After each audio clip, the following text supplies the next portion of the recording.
Homme avalikustatakse täismahus umbes 50 leheküljeline koalitsioonileping, millest valitsus lubab võimast dokumenti, mis tagab nii julgeoleku või aitab kaasa inimeste sissetulekutele. Kõige olulisem on kaitsevõime kasv.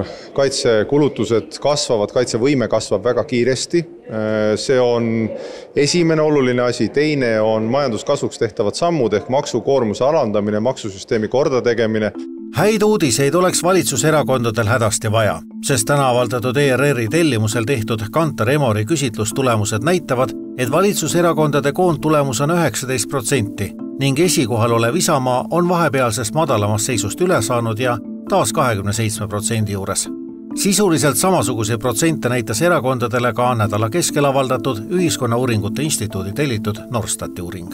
23. aastal sama seltskond kirjutas Kallase juhtimisel pulla, 24. aasta suvel kirjutati üks pulla välja ja nüüd tullakse veel ühe dokumendiga. Aga kui me vaatame praktilist tegevust, siis mida see seltskond siis pärast sotside demonteerimist on teinud?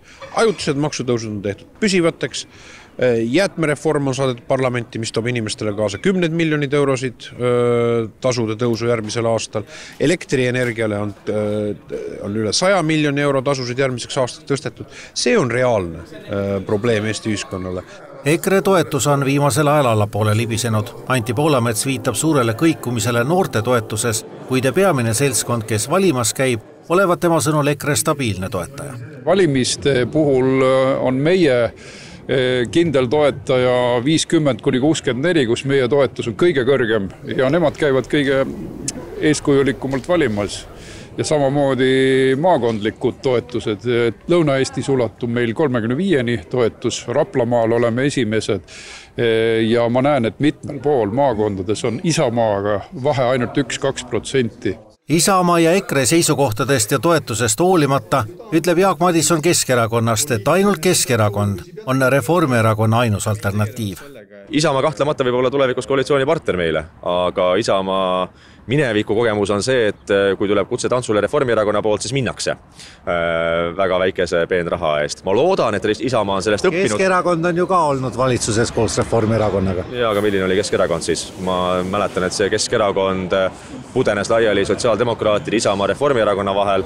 Tänane Keskerakond on lõpuks väga kindla maailmavaatega, ideoloogiaga, isegi Euroopa tasemel me oleme lahkunud samast grupist, kus on Reformierakond. Just valimistele kõik rõhuvadki. Kõik 3 opositsioonierakonda Riigikogus rõhuvad riiklikule olukorrale, kuigi eelolevad valimised on kohalikud. Kui ükskõik millises väikses vallas läheb mehel või naisel elu halvasti ja kehvasti, siis ei saa ka valdades ja linnades olla elu hea. Nad ei ole üksteisest lahutatud. Kui riigi poliitika sulub ka kogukondades inimeste elu alla, siis tegelikkuses tuleb öelda ka oma hinnang sellele riigi poliitikale.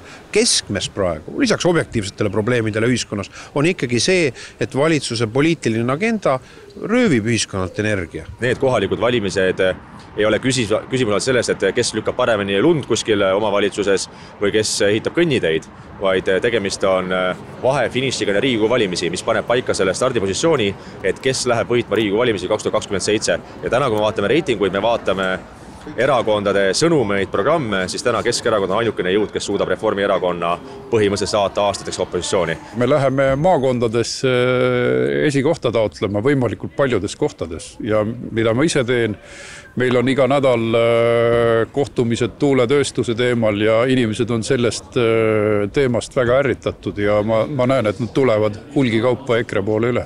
Erakorraliste valimiste esilekutsumine on Eestis võimatu, kui valitsus seda ise ei soovi.